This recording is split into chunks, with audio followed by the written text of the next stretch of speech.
Shalom Bapak Ibu yang dikasihi Tuhan. Pada saat ini saya ingin sekali kita bersama-sama memikirkan tema tentang kasih. Nah, khususnya saya ingin sekali membicarakan tentang bagaimana kasih Allah dan di dalam Alkitab Perjanjian Baru, yaitu melalui Yesus Kristus Tuhan kita. Nah, di sini saya akan mengajak untuk kita lihat dari firman Tuhan, yaitu 1 Yohanes 4 ayat 8. 1 Yohanes 4 ayat 8 berbunyi begini. Barang siapa tidak mengasihi, ya tidak mengenal Allah, sebab Allah adalah kasih. Nah, ini bagian yang terakhir yang menjadi tekanannya, sebab Allah adalah kasih. Nah, Bapak Ibu yang dikasihi Tuhan, saya ingin sekali kita ini memutar suatu peristiwa yang terjadi kepada orang percaya, yaitu seorang tokoh dari Perjanjian Baru, yaitu yang sudah ada pada waktu sebelum Tuhan Yesus lahir, yaitu tentang Yohanes Pembaptis. Nah, di sini kalau kita berbicara tentang Yohanes Pembaptis, dia seorang yang sangat luar biasa hebatnya. Nah, saya bisa katakan dia begitu hebat karena ada beberapa yang menyatakan hal hebatnya dia. Yang pertama yaitu soal kelahiran dia. Nah, sebelum dia lahir, ternyata di dalam Lukas pasal 1 ayat 11, itu ayahnya yang bernama Sakaria didatangi oleh malaikat.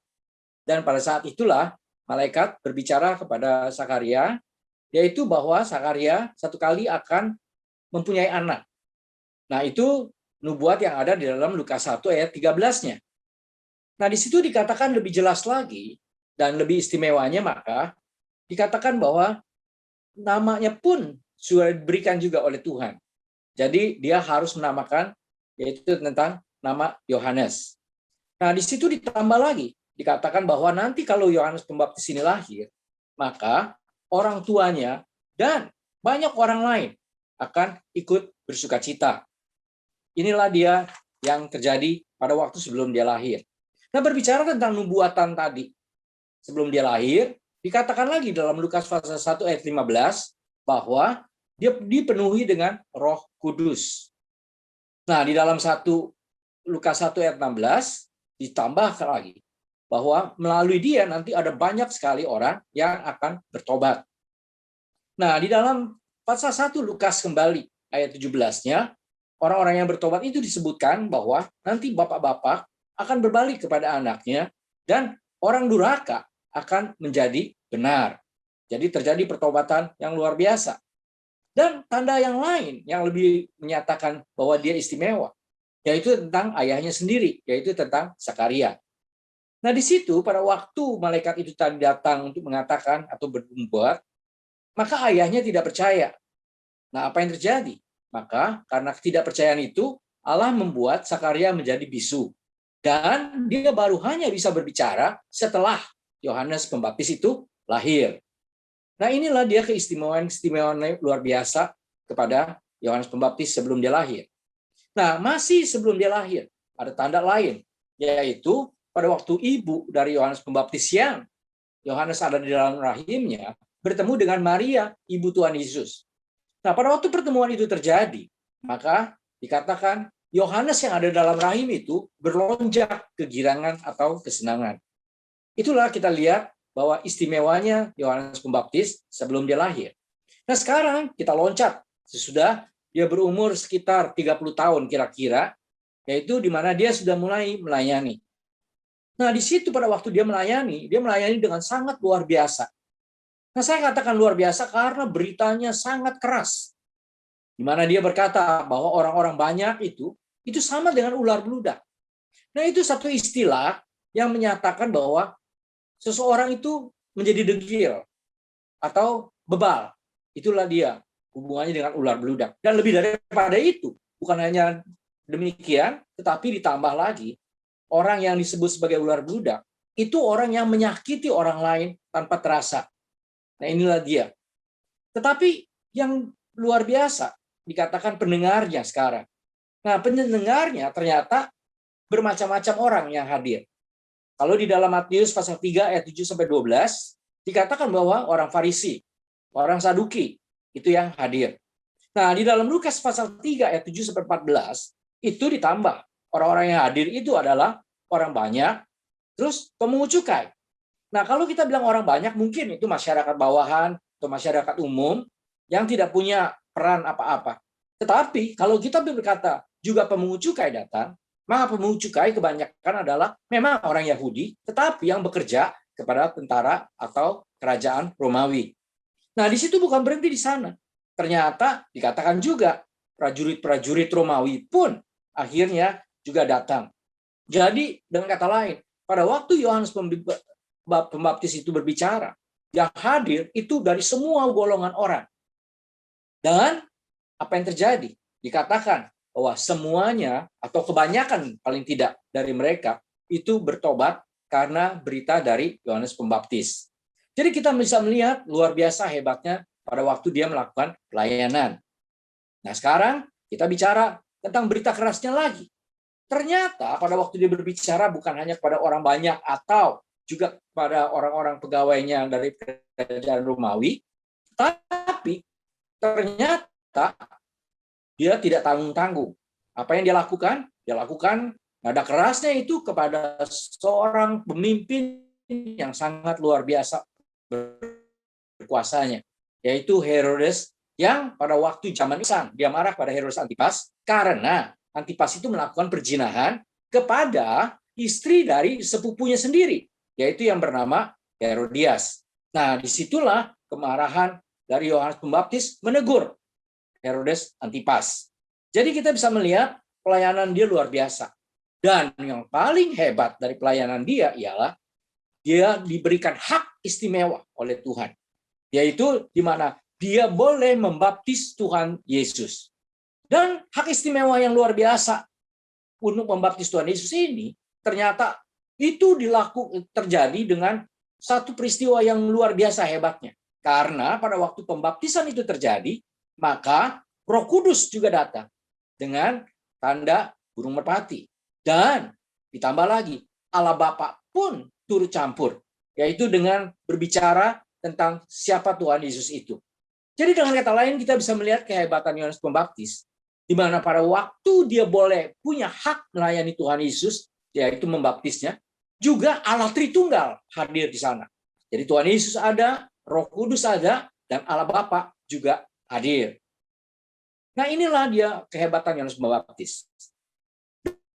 Dan sekarang ada sesuatu hebat yang luar biasa lainnya, yaitu kerendahan hatinya. Kita tahu pada waktu Yohanes Pembaptis begitu hebat dengan keras melakukan pelayanannya, ternyata banyak orang yang menjadi sangat kagum kepada dia. Nah, kita bisa lihat itu misalnya dalam Lukas 13 ayat 15 sampai 16, di mana orang-orang yang kagum itu datang kepada dia bertanya, apakah dia itu Mesias? Jadi saking hebatnya dan orang-orang Yahudi lagi menunggu Mesias, maka mereka pikir ini luar biasa. Kehadiran Allah ada di sana dan apakah itu dia Mesias? Jadi luar biasa orang-orang mengagumi dia. Dan itu juga ada tanda lain.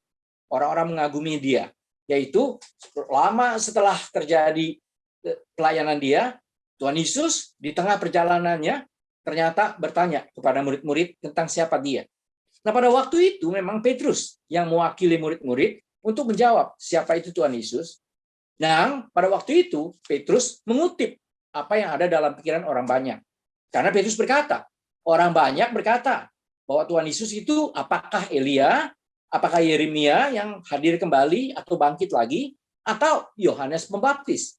Jadi dengan kata lain kita bisa melihat Tuhan Yesus yang sepertinya pada waktu itu belum tenar, itu dipikir sama dengan Yohanes Pembaptis. Karena apa? Karena Yohanes Pembaptis sudah menjadi orang yang sangat tenar. Nah, kalau saya katakan tentang kerendahan hati dan kehebatan Yohanes Pembaptis di dalam pelayanannya sampai orang-orang mengagumi dia, ternyata Yohanes Pembaptis berkata, dia bukan siapa-siapa. Nah, dari mana saya katakan dia bukan siapa-siapa? Di situ dia berkata, aku kalau dibandingkan dengan Mesias, untuk membuka tali kasutnya saja pun aku itu tidak layak. Nah, kalau kita berbicara soal membuka tali kasut, itu ada tradisi lagi pada waktu zaman dulu. Nah, tradisi sana pada waktu itu zaman perbudakan. Nah, kalau berkata perbudakan, budak adalah orang yang tidak punya hak sama sekali untuk menolak apapun yang diperintahkan atau disuruh untuk dia lakukan. apapun. Tetapi ternyata ada satu hal yang budak boleh tolak, yaitu kalau disuruh membuka tali kasut. Nah sekarang dengan kata lain, buka tali kasut adalah pekerjaan yang paling hina, sampai budak pun boleh tolak. Nah sekarang Yohanes itu, dia berkata, aku untuk buka tali kasutnya saja tidak layak. Artinya, untuk pekerjaan yang paling rendah, yang budak saja boleh tolak, itu pun aku tetap tidak layak. Nah ini yang dia katakan kalau dia dibandingin dengan Kristus. Nah, kita bisa lihat tadi bagaimana kehebatan pelayanan dia, bagaimana kaguman orang-orang banyak pada dia. Pada waktu itu dia bisa sebetulnya merebut untuk dia menjadi Mesias. Dia bisa seperti menyingkirkan atau menggeser Tuhan Yesus. Tetapi apa yang dia lakukan? Dia dengan merendahkan dirinya, dengan rendah hati berkata, aku untuk pekerjaan yang paling hina, yang budak saja boleh tolak, itu pun saja aku tetap tidak layak. Nah, ini juga kita bisa lihat kerendahan hatinya pada waktu kembali Tuhan Yesus dibaptiskan. Nah, pada waktu Tuhan Yesus dibaptiskan, ternyata apa peran yang dilakukan oleh Yohanes Pembaptis? Apakah dia langsung dengan begitu sombong berkata, iya, saya akan lakukan? Ternyata tidak. Ternyata dia menolak sampai Tuhan Yesus yang memerintahkan dia untuk melakukan pembaptisan itu. Jadi dia merasa dia betul-betul tidak layak untuk membaptis Tuhan Yesus. Nah inilah kita lihat bahwa Yohanes Pembaptis adalah seorang yang sangat luar biasa, baik pelayanannya maupun kerendahan hatinya. Nah di dalam kehebatan yang sangat luar biasa itu, orang-orang mungkin begitu kagum yang seperti saya katakan tadi. Tapi apa kelanjutannya? Ternyata tiba-tiba atau tahu-tahu Yohanes Pembaptis ditangkap. Nah kenapa dia ditangkap? Kembali, karena dia begitu berani untuk menegur Herodes Antipas yang melakukan perzinahan kepada Herodias yang berhal sudah punya anak, namanya Salome. Nah berbicara Yohanes Pembaptis ditangkap, ternyata di sini Yohanes yang begitu gagah luar biasa langsung menjadi tidak siap. Langsung dia menjadi syok berat, goncang luar biasa. Nah dari mana saya katakan dia bisa goncang dan menjadi kalut? Ternyata kita bisa lihat ini di dalam Matius 11 ayat 2 sampai dengan ayat 3. Karena di dalam Matius 11 itu digambarkan bagaimana murid-murid Yohanes Pembaptis datang kepada Tuhan Yesus. Nah, apa yang murid-murid lakukan? Murid-murid itu disuruh oleh Yohanes Pembaptis untuk bertanya, siapa dia sebenarnya? Nah, kalau berbicara demikian, berarti kita bisa melihat pada waktu itu Yohanes Pembaptis menjadi goncangnya luar biasa dan syok berat luar biasa. Itu dalam pasal 11 ayat 2 sampai 3. Nah, kita bisa baca. Di dalam penjara, Yohanes mendengar tentang pekerjaan Kristus, lalu menyuruh murid-muridnya bertanya kepadanya, engkaukah yang akan datang itu? Atau haruskah kami menantikan orang lain? Nah, itulah dia, dengan kata lain, Yohanes Pembaptis itu menjadi meragukan tentang Tuhan Yesus. Nah, sekarang kalau kita mundur ke belakang, Yohanes Pembaptis itu sebenarnya sudah kenal dengan Tuhan Yesus. Kenapa saya katakan demikian? Kemungkinan besar masa kecil Yohanes Pembaptis dengan Tuhan Yesus itu bersama-sama. Karena ibu kedua mereka itu adalah sepupuan. Tadi kita bisa lihat bagaimana ibu dari Yohanes Pembaptis datang kepada ibu dalam tanda petik Tuhan Yesus pada waktu di dunia. Nah, pada waktu itulah kelihatan bahwa mereka itu bersepupu. Memang tidak ada jelas tentang masa kecil mereka. Tetapi yang saya rasa ada kemungkinan mereka itu sudah berkenalan cukup lama. Nah, sesudah itu memang hilang pelayanan dari Yohanes Pembaptis atau kisah tentang Yohanes Pembaptis dan juga tentang kisah Tuhan Yesus. Kisah tentang Tuhan Yesus ada pada waktu dia umur 12. Tetapi itu hilang sampai umur 30. Nah, memang tidak ada di Alkitab, tetapi banyak orang mengira yaitu pada waktu itu Tuhan Yesus dan Yohanes Pembaptis kemungkinan ada di dalam satu kelompok orang-orang percaya, dalam arti kata percaya pada Yahweh, yaitu orang-orang yang beragama Yahudi dengan ketat. Nah, terlepas dari itu benar atau tidak benar, tetapi kemungkinan besar Yohanes Pembaptis sudah kenal dengan Tuhan Yesus. Nah, itu juga bisa kita lihat pada waktu Tuhan Yesus datang minta dibaptis. Pada waktu itu Yohanes tuh tidak bertanya dulu, ini siapa kamu ini? Tidak. Dia langsung tahu, ini Tuhan Yesus. Jadi kemungkinan besar dia sudah kenal. Nah, jadi kalau kita urut ke belakang, Yohanes Pembaptis yang sudah kenal Tuhan Yesus, Jadi dengan kata lain, dia sudah tidak heran kalau Tuhan Yesus itu Allah. Sehingga pada waktu minta dibaptis, dia menolak. Dan yang kedua, kalau kita melihat pelayanannya yang begitu hebat dan kerendahan hatinya, maka orang yang sehebat ini ternyata pada waktu goncang luar biasa menjadi ragu-ragu tentang siapa itu Tuhan Yesus. Nah, inilah dia yang terjadi pada Yohanes Pembaptis. Nah, sekarang mari kita melihat kalau itu terjadi kepada kita. Kita memang kadang-kali bisa menjadi orang yang sangat kagum, sangat yakin dengan kuasa kasih Allah. Kita mungkin begitu punya keyakinan yang luar biasa dengan kasih Tuhan Yesus kepada kita. Itu seringkali terjadi kalau keadaan kita adalah keadaan yang aman. Keadaannya itu nyaman. Sehingga kita mempunyai iman menjadi begitu kuat. Dan kita bisa mengalami atau menikmati kuasa dan kasih dari Allah atau Tuhan Yesus. Itu kalau keadaan yang luar biasa. Dan keadaan itu membuat kita berada sedang dalam posisi yang enak dan berada di atas. Tetapi sekarang pertanyaannya, bagaimana kalau sebaliknya yang terjadi? Kondisi berubah menjadi drastis, dari yang begitu enak dan nyaman, hancur, luar biasa. Apa yang terjadi kepada kita?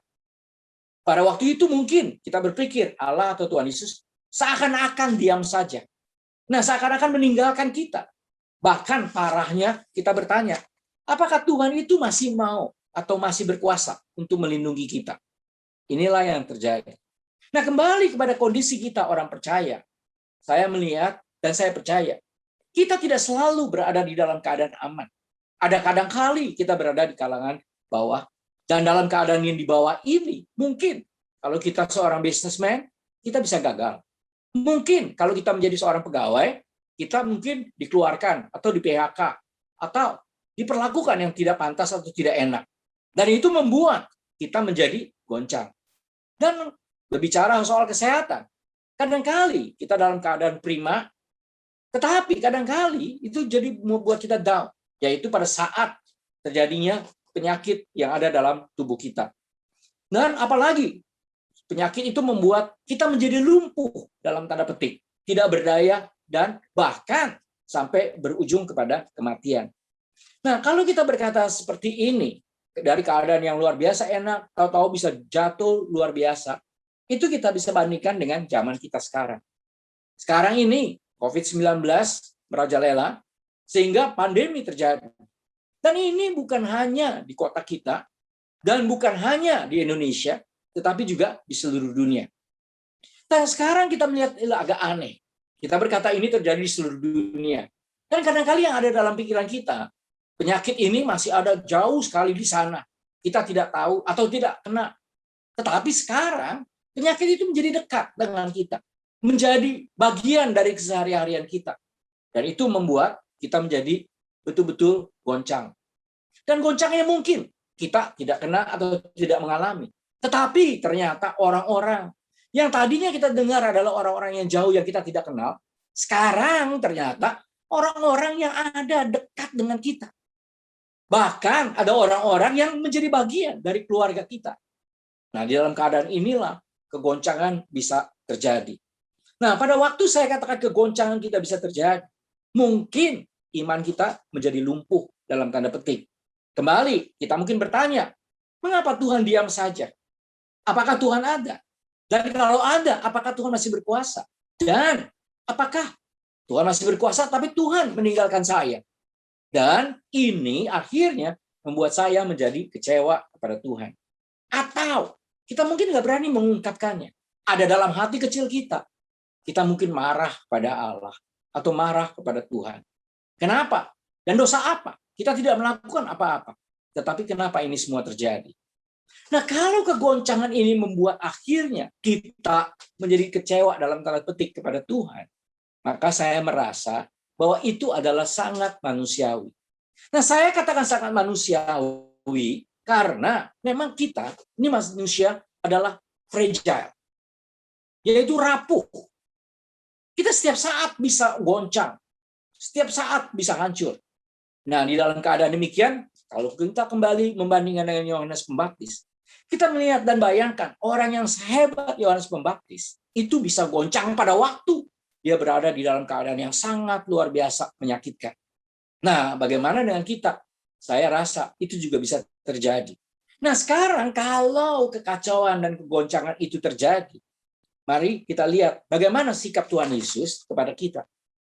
Nah, untuk ini saya mau bandingkan lagi bagaimana sikap Tuhan Yesus kepada Yohanes Pembaptis. Nah, ternyata kalau kita melihat pada waktu Yohanes Pembaptis menjadi goncang dan ragu-ragu, dan dia menyuruh murid-muridnya bertanya kepada Tuhan Yesus tentang siapakah dia, atau dia meragukan tentang kemesiasan Tuhan Yesus, maka apa yang Tuhan Yesus jawab kepada Yohanes Pembaptis? Nah, ini kembali kita bisa melihat di dalam Matius pasal 11. Di sini menarik, dari sebetulnya ayat 4 dan seterusnya. Tetapi karena waktu saya akan membaca cuma beberapa bagian. Di dalam pasal 11 Matius ayat 4. Di situ Tuhan Yesus menjawab mereka, yaitu murid-murid Yohanes Pembaptis yang menanyakan tentang kemesiasan Tuhan Yesus. Di situ Tuhan Yesus berkata, "Pergilah dan katakanlah kepada Yohanes apa yang kamu dengar dan kamu lihat. Orang buta melihat, orang lumpuh berjalan, orang kusta menjadi tahir, orang tuli mendengar, dan seterusnya, sampai orang mati dibangkitkan, dan yang lain-lain." Nah, di sini yang saya mau tanyakan, sebetulnya pada waktu Tuhan Yesus memberikan jawaban pada murid Yohanes Pembaptis untuk disampaikan kepada Yohanes Pembaptis, bagaimana sebetulnya nadanya? Jadi pada waktu Tuhan Yesus berkata, "Pergilah dan katakanlah kepada Yohanes Pembaptis," dan seterusnya, apa nadanya? Apakah nadanya Tuhan Yesus marah? Apakah nadanya Tuhan Yesus kecewa? Apakah Tuhan Yesus mau meninggalkan dia? Misalnya, nadanya demikian. Misalnya Tuhan Yesus berkata, "Pergilah, katakanlah kepada Yohanes apa yang kamu dengar dan kamu lihat." Apakah seperti itu? Atau sebenarnya nadanya lain. Nadanya Tuhan Yesus berkata, "Pergi dan katakanlah kepada Yohanes apa yang kamu dengar dan kamu lihat." Yaitu satu nada yang penuh dengan kelembutan. Satu nada yang penuh dengan perhatian yang luar biasa. Satu nada yang punya pengertian yang dalam tentang kegoncangan Yohanes Pembaptis itu. Dan ada satu kehangatan luar biasa. Nah, inilah yang disebut dengan kasih. Jadi kasih adanya kehadiran Kristus pada saat kita mengalami suatu kegoncangan. Dan bahkan pada saat kegoncangan itu kita sedang dalam keadaan kecewa. Atau kita dalam petik kita marah kepada Tuhan. Nah, di dalam keadaan demikian kita melihat Tuhan Yesus tetap hadir. Inilah dia yang disebut dengan kasih. Nah, di sini kalau berkata Tuhan Yesus hadir, kita bisa melihat Yohanes Pembaptis menjadi tenang. Nah, memang tidak jelas di sini. Ayatnya tidak ada yang mengatakan Yohanes Pembaptis menjadi tenang. Tetapi yang ada, di situ dikatakan bahwa Yohanes tidak lagi mempertanyakannya. Selesai, dengan kata lain, sesudah mendengar demikian. Nah, sekarang kita berbicara lagi soal kasih. Kembali, aplikasinya. Kita mungkin berkata, kita mengalami kasih kalau keadaan enak. Tetapi ternyata kita bisa dalam keadaan yang tidak enak. Kita bisa menjadi kuat, beriman, tangguh pada saat kita mengalami sesuatu yang enak dan kita bisa nikmati. Tapi pada waktu sebaliknya yang terjadi, maka apa yang terjadi? Kita bisa mengalami kegoncangan. Nah, di sini kita butuh jamahan kasih. Seperti Yohanes Pembaptis. Dalam keadaan goncang itu, dia mendapat jamahan kasih dari Tuhan Yesus. Nah, kembali kita berkata hubungan tentang Tuhan Yesus dengan Yohanes Pembaptis. Di dalam kegoncangan Yohanes Pembaptis. Nah, di dalam keadaan demikian, kalau kita melihat Tuhan Yesus itu, setelah tahu bahwa Yohanes Pembaptis dipenjarakan dan akan mati, maka tidak melakukan apa-apa. Tuhan Yesus tidak melakukan penolongan. Sepertinya Tuhan Yesus itu kok diam saja. Bahkan setelah Yohanes Pembaptis itu meninggal, Tuhan Yesus pergi dengan begitu saja. Nah, sekarang kita bertanya, kenapa tidak dilakukan pertolongan? Nah, ini yang bagi saya kita tidak bisa mengerti. Itu misteri dari Allah. Itu hak Allah. Kita tidak bisa tahu. Kita mungkin boleh bertanya-tanya. Tetapi di sini untuk memberikan jawaban, kita tidak bisa. Sebab siapa yang bisa mengerti pikiran Allah? Nah, kalau di sini Tuhan Yesus adalah Allah, siapa yang bisa mengerti pikiran Tuhan Yesus pada saat itu? Nah, di dalam keadaan demikian, Kita tidak tahu. Nah, kalau kita hubungkan dengan kita juga sekarang dalam keadaan goncang. Terus kita bertanya, kenapa kok Tuhan Yesus tidak melakukan pertolongan? Nah, di sini sebetulnya bukan hak kita untuk memberikan jawaban. Ada orang yang mencoba menjawab dengan mengarang-arang begitu banyak hal. Dalam tanda petik, mulai mencoba seperti mendandani Tuhan. Dengan jawaban-jawaban yang macam-macam. Tetapi bagi saya, kalau ada orang bertanya, saya akan menjawab, saya tidak tahu. Sebab itu misteri Allah. Nah, ternyata Yohanes Pembaptis juga sama. Dia kan suruh murid tanya kepada Tuhan Yesus tentang siapa dia, atau apakah dia tetap betul-betul adalah Mesias. Nah, di situ Yohanes Pembaptis juga tidak minta pertolongan dari Tuhan Yesus. Dia tidak minta tolong sama sekali. Dia cuma tanya, apakah Tuhan Yesus itu betul-betul Mesias? Nah, setelah dijawab, dia juga tidak minta pertolongan. Dia cukup sudah mendengar bahwa Tuhan Yesus adalah Allah yang menjadi manusia. Sesudah dengar itu, dia tenang. Karena apa? Karena yang dia mau terjadi pada pikirannya. Dia tidak mau memikirkan kenapa begini Allah, kenapa begitu Allah. Kenapa tidak begini Allah, kenapa tidak begitu Allah. Itu bukan bagian dia. Yang dia perlu tahu adalah Tuhan Yesus adalah betul-betul Allah yang menjadi manusia. Mesias. Dia tenang. Karena dia tahu bahwa Tuhan Yesus yang adalah Mesias itu hadir dengan kasih yang sangat lembut. Itu kasih yang memeluk dia dan itu cukup bagi dia. Bapak, Ibu, dan jemaat yang dikasihi Tuhan. Kita sering kali bertanya tentang bagaimana Allah, tentang Allah. Allah begitu jauh di atas kita. Kita tidak mungkin punya pengertian tentang dia. Kita tidak bisa jawab apa yang terjadi. Tidak bisa jawab. Tetapi yang paling penting, kita tahu bahwa dia tetap adalah Allah dan dia hadir dengan kasih. Hadirnya dia bukan memaksa kita untuk kita menjadi berbahagia, memaksa kita untuk membohongi diri bahwa kita sedang dalam keadaan yang enak, padahal kita dalam keadaan kacau. Tetapi yang Tuhan inginkan, kita seperti Yohanes Pembaptis, tenang. Karena tahu bahwa Sang Mesias ini hadir dengan kasih yang penuh dengan pengertian kepada kita. Nah, Bapak, Ibu, dan jemaat yang dikasihi Tuhan, kalau berbicara demikian, kasih sebetulnya bukan cuma dilakukan atau bisa kita lihat dalam fenomena-fenomena yang kita mau ada dalam pikiran kita. Yang misalnya fenomena yang ada dalam pikiran kita. Kita menjadi enak, kita menjadi kaya, kita menjadi sehat. Bukan itu. Tetapi yang Tuhan mau adalah kita sadar. Tuhan Yesus hadir di dalam kegoncangan ini dengan penuh pengertian kepada kita. Bahkan penuh pengertian pada waktu mendengar teriakan kita. Penuh pengertian pada waktu kita goncang dan pada waktu kita meragukan dia. Bahkan dia hadir pada waktu hati kecil kita ini. Mungkin dalam tanda petik kembali. Marah kepada Tuhan. Nah, kehadiran Tuhan inilah yang sebetulnya dibutuhkan oleh kita sekalian. Nah, sekarang kembali ke dalam Yohanes pasal 4 ayat 8 tadi. Di situ pada waktu dikatakan Allah adalah kasih.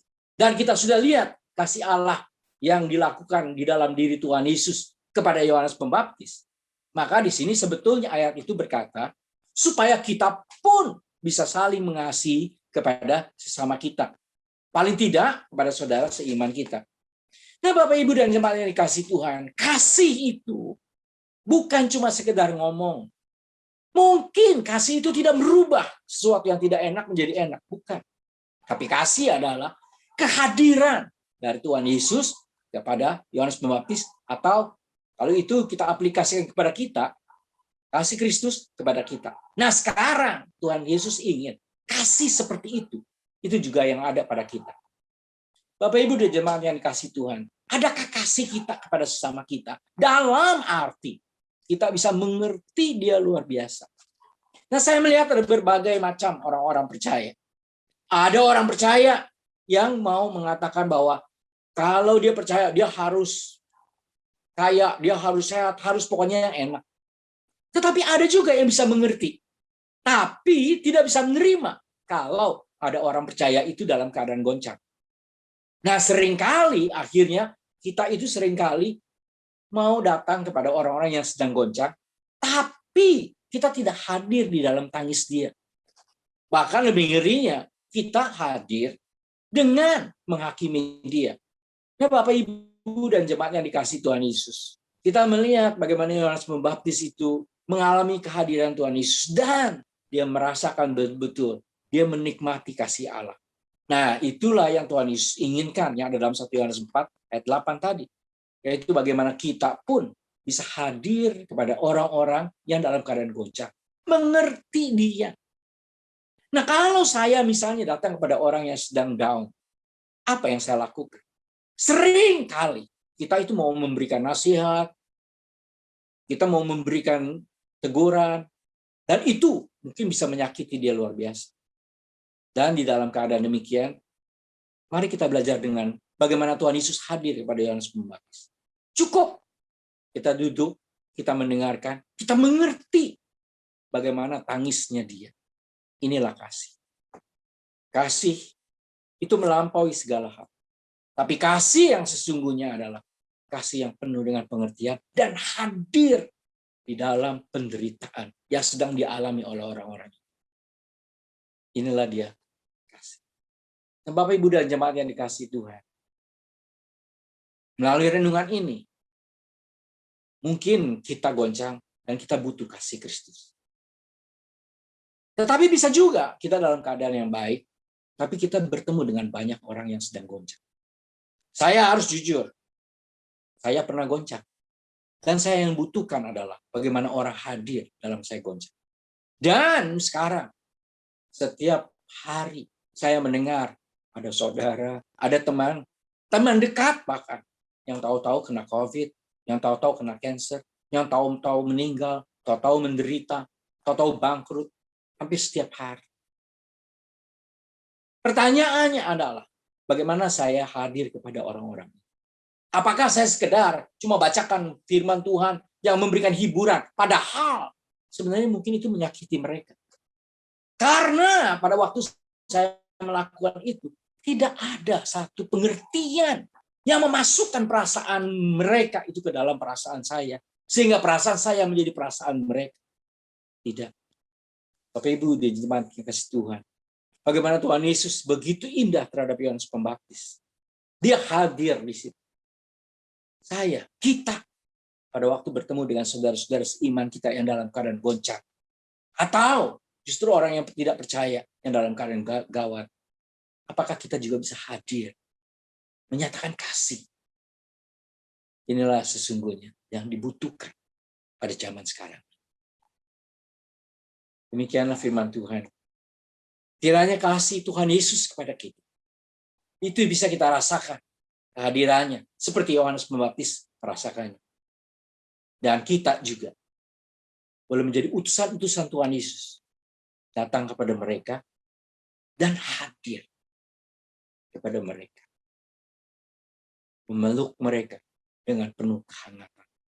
Itulah kasih yang sesungguhnya. Mari kita berdoa. Bapa yang di surga, terima kasih ya Tuhan. Engkau menentukan segala hal. Kami tidak punya hak untuk mengkomplain. Bahkan bertanya pun tidak. Karena Engkau punya rencana begitu tinggi dan begitu jauh. Siapa yang bisa mengerti pikiran dan rencana Tuhan? Ya Bapak, kadang ada hal yang enak yang kami alami. Tapi kadang ada yang sebaliknya. Dan pada saat sebaliknya Tuhan, kadangkali kami tidak bisa menerimanya. Seperti Yohanes Pembaptis yang begitu hebat dipakai oleh Engkau, bisa goncang. Ya Tuhan, kami juga. Tapi Tuhan, terima kasih Tuhan, bahwa di dalam kegoncangan kami, sama seperti goncangan Yohanes Pembaptis, Tuhan Yesus, Engkau tidak kecewa kepada dia. Bahkan lebih daripada itu, Engkau hadir, menyatakan kehadiran kasih-Mu kepada dia. Bapak, kami juga butuhkan kehadiran Engkau, kasih-Mu yang memeluk kami. Itu cukup Tuhan. Itu yang menjadi hiburan bagi kami. Dan Tuhan, tolong juga kami, supaya kami juga boleh menjadi utusan Tuhan kepada sesama kami yang sedang goncang. Di mana kami boleh hadir, mengerti mereka, mengerti perasaan mereka, dan bisa memeluk dengan kehangatan kasih dari Engkau, Tuhan. Terima kasih Tuhan, untuk kasih-Mu yang begitu dalam, yang melampaui pengertian kami. Terima kasih Tuhan. Dalam nama Tuhan Yesus, kami bersyukur dan berdoa. Amin.